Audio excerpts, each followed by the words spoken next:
नमस्कार, capital TV देख रहे हैं आप। मैं हूं आपके साथ पूजा। महाराष्ट्र विधानसभा चुनाव को लेकर वोटिंग पूरी हो चुकी है और वोटिंग के बाद से एग्जिट पोल के भी आंकड़े सामने आ गए हैं और बड़ी जानकारी आपको दे दें, सारे एग्जिट पोल जो है वो बता रहे हैं कि महायुति को 150 से 170 सीटें मिल सकती है और कई एग्जिट पोल तो ये आंकड़ा और भी ज्यादा बता रहा है, 180 तक का अनुमान लगाया जा रहा है। तो वही एमवीयू को बहुत बड़ा झटका लगा है। मतलब महाराष्ट्र में एक बार फिर से महायुति की सरकार बनने जा रही है। तो तमाम अलग अलग सर्वेज में, एग्जिट पोल्स में क्या क्या आंकड़े हैं महाराष्ट्र विधानसभा चुनाव को लेकर, एक एक सर्वे पे आपको सारी डिटेल्स देंगे। मेरे साथ जुड़े हैं कैपिटल टीवी के editor in chief doctor Manish Kumar. लगभग सारे एग्जिट पोल तो यही कह रहे हैं कि महायुति की सरकार महाराष्ट्र में। देखिए, ये हम लोगों ने बहुत पहले ही डिक्लेयर कर रखा है कि 160 के आसपास महायुति के पास सीटें आने वाली है और ये लोग बहुत ही खराब परफॉर्म करके चैलेंजर नहीं बन पाएंगे। लेकिन आंकड़े हमारे हाथ में हैं, बहुत सारी एजेंसियां। एक बात कहना पड़ेगा, जो मेन स्ट्रीम टेलीविजन चैनल्स हैं, इनके एडिटोरियल कितने वैचारिक दरिद्रता से ग्रसित हैं कि कोई भी आंकड़ा ट्विटर पे कोई दे रहा है, जैसे कोई पोल डायरी वाला है, उसके आंकड़े को भी आपने डाल दिया। वो पता नहीं वो कौन सी एजेंसी है, क्या है, नहीं है, उसके आंकड़े बड़े विचित्र हैं। वो महायुति को 122 से 186, ये कौन सा रेंज है भाई? 122 से 186 का रेंज दे दिया और ये तमाम टेलीविजन चैनल वाले स्क्रीन पर उसको फ्लैश कर रहे हैं। और कांग्रेस अलायंस को, मतलब एमवीए को, वो 69 से 121 दे रहा है, उसको भी आप दिखा रहे हो। तो 69 से 121 का क्या रेंज है मुझे समझ भी नहीं आ रहा है। लेकिन इस हरियाणा के लोगों ने और हरियाणा के चुनाव ने ऐसी लंगी मारी, ऐसा दांव दिया, ऐसा पछाड़ा इस एग्जिट पोल के खेल में कि बड़े बड़े चैनल की हिम्मत नहीं हो रही है कि वो अपना नेक आउट कर सके या ये दावा कर सके कि ये हमारा एग्जिट पोल है, ये हमारा विश्लेषण है, हमारा सब कुछ है। 3-4 जो प्रमुख जिनके बारे में हम बातचीत कर सकते हैं, एक मैट्रिज वालों का है जिसमें 150 से 170 सीटें दे रहा है बीजेपी महायुति को। 48% वोट जो उनके पास भेज रहा है, एमवीए को 110 से 130 और अदर्स को 8 से 10। एक पी मार्क एजेंसी है, वो एग्जिट पोल दिखा रहा है 137 to 157 किसके लिए? महायुति के लिए। और एमवीए को 126 to 146। मतलब यहां भी घालमेल है, यहां भी घालमेल है। और मैं आपको बता दूं, ये सब आंकड़े जो है फेल होने वाले हैं, ये सब आंकड़े फेल होने वाले हैं। क्योंकि मुझे बात समझ में नहीं आ रही है कि जब 6 बजे एग्जिट पोल खत्म हो रहा है, क्या हड़बड़ी है? आप 6:30 बजे पूरा आंकड़ा निकाल दे रहे हो भाई। कौन सा सुपर कंप्यूटर आप अपने पास रखे हुए हो? क्या आपका मोडस ऑपरेंडी है, क्या मेथोडोलॉजी है, ये समझ में नहीं आता। और एक चाणक्य स्ट्रेटजी, ये टुडेज चाणक्य नहीं है जो ऑथेंटिक जिसका हुआ करता था, फिर उन लोगों ने भी तौबा कर लिया एग्जिट पोल के धंधे से। तो ये जो चाणक्य स्ट्रेटजी है वो 152 to 160 दिखा रहा है बीजेपी महायुति को और 130 से 138 सीटें वो एमवीए को दिखा रहा है।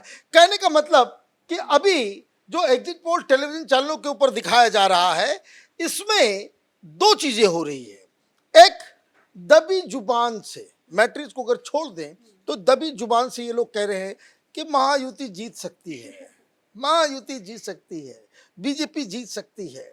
और ये टफ कंपटीशन दिखा रहे हैं। टफ कंपटीशन क्यों? क्योंकि अगर इनके आदर तो ये पूरा फर्जी कर रहे हैं ये लोग, या फिर अगर वो ये कह रहे हैं कि 42% बीजेपी को, महायुति को, और 41% वोट जो है, लेकिन कहीं कहीं 48% पे दिखाया जा रहा है। हाँ, अब ये कैपिटल टीवी वाली बात हुई है। कैपिटल टीवी ने शुरू से कहा है कि there is an under current.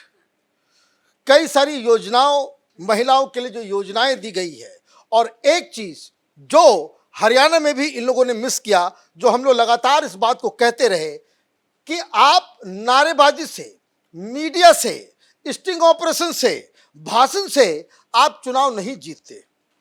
चुनाव जीतते हैं आप जो जमीन पे खड़े होकर के लोगों को मोबिलाइज करके अपने वोटर्स को खींच के वो वोटिंग बूथ तक लाता हो, उनसे वोट दिलवाता हो।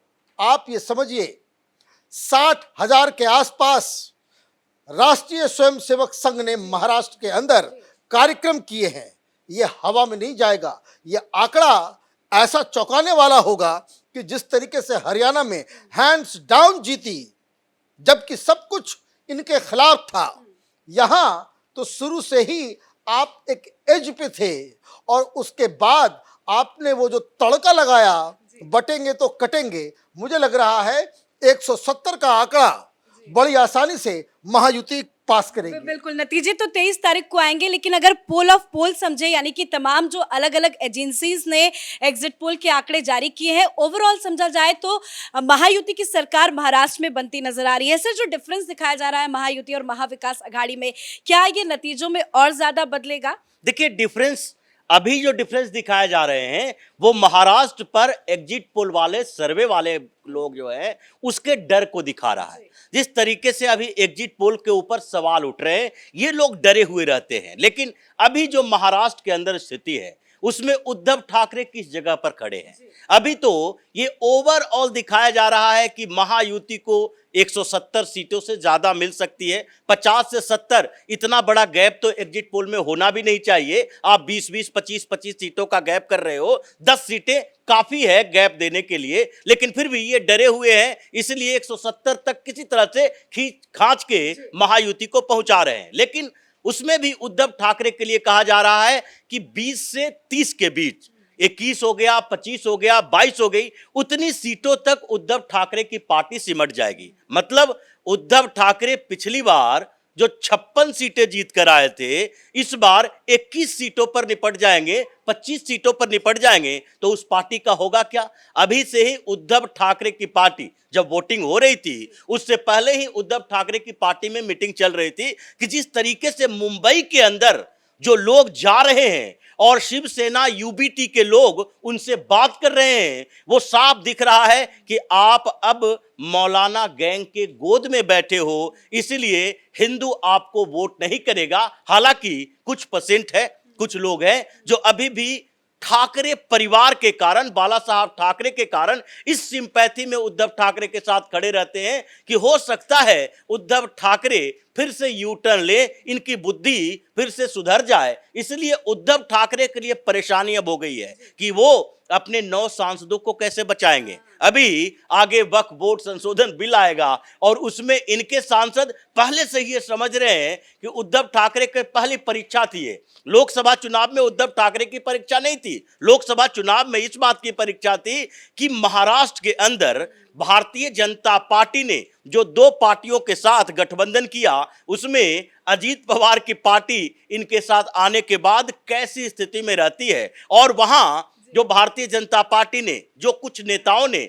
संघ के साथ बातचीत की थी और उसके बारे में कुछ बोला था, जो संघ के अंदर एक वाइब्रेशन की कमी नजर आ रही थी, उसका परिणाम भी सामने आया और इन लोगों के तुक्के से सीटें मिल गई। लेकिन विधानसभा चुनाव में यह देखा जा रहा था कि महाराष्ट्र की सत्ता किसके हाथों में होगी और क्या उन लोगों के हाथों में महाराष्ट्र की सत्ता दे जो कि उलेमा बोर्ड की मांग मान सके, या उन लोगों के हाथों में सत्ता दे जो कि हमारे लिए काम कर सके, यानी वहां छत्रपति शिवाजी महाराज की बात कर सके। तो ये संभावनाएं जो बनी, जिस तरीके से वहां नैरेटिव क्रिएट हुए, उसमें सबसे बड़ी परेशानी उद्धव ठाकरे के लिए है। अब वो पार्टी अपनी बचा नहीं पाएंगे। बिल्कुल, आपने सही कहा कि उद्धव ठाकरे की ये अग्नि परीक्षा थी और अग्नि परीक्षा शरद पवार की भी थी, क्योंकि जब से एनसीपी भी बटी उसके बाद का ये पहला चुनाव था। ऐसे में अजीत पवार की भी जो साख थी वो दांव पे लगी थी, लेकिन कहीं ना कहीं ये बहुत बड़ा झटका एमवीए के लिए है। सर, जाते जाते एक और सवाल आपसे पूछेंगे, उद्धव ठाकरे अब क्या करेंगे? जनता ने तो बता दिया, जो एग्जिट पोल बता रहे हैं कि एकनाथ शिंदे की शिवसेना पर ही जनता को भरोसा है। देखिए, एग्जिट पोल तो अभी पूरी बात बता ही नहीं रहा।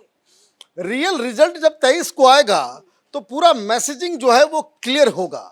One thing is very clear ये हम लोग शुरू से कहते आ रहे थे कि महाराष्ट्र के अंदर मुंबई, ठाणे, कोंकण इलाका के अलावा उद्धव ठाकरे की कहीं कोई पूछ नहीं है। अब इन इलाकों में भी क्या हुआ, इन इलाकों में भी ये हुआ, लोगों ने ये कहा कि भाई आप हिंदू हृदय सम्राट बाला साहब ठाकरे के बेटे हो, उनकी प्रॉपर्टी के ऊपर आपका अधिकार है, लेकिन आपने जिस तरीके से विचारधारा की तिलांजलि दी है, ये तो बैटन विचारधारा की और पॉलिटिकल लेगेसी की वो उड़ा ले गए शिंदे। तीसरी चीज जो सबसे इंपॉर्टेंट है इस चुनाव के अंदर, अभी मैं देख रहा था एक टेलीविजन चैनल के ऊपर, अभी एग्जिट पोल ही आया है, शिवसेना उद्धव ठाकरे गुट का प्रवक्ता वो कांग्रेस पार्टी को दोष देना शुरू कर दिया, वो समाजवादी पार्टी को दोष देना शुरू कर दिया। मतलब इंडी अलायंस है उसके पार्टनर्स को वो ये कह रहे हैं कि आपके जैसे दोस्त हों तो दुश्मन की जरूरत नहीं पड़े। इस तरह की बातें अभी से ही क्रैक्स नजर आने लग गए हैं। मुझे लग रहा है कि जो हरियाणा में जिस तरह का बिल्कुल मिरेकल हुआ, वही मिरेकल महाराष्ट्र के अंदर होगा।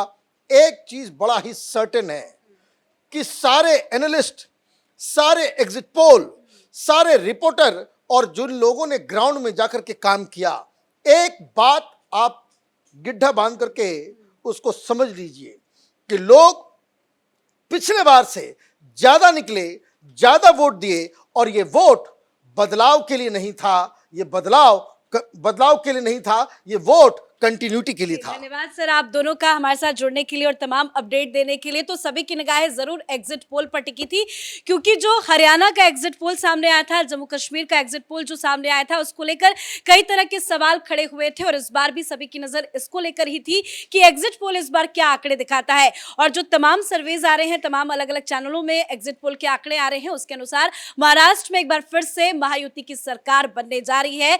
और ये एग्जिट पोल उद्धव ठाकरे, शरद पवार के लिए बहुत बड़ा झटका साबित हो सकता है। देखते रहिए कैपिटल टीवी। नमस्कार।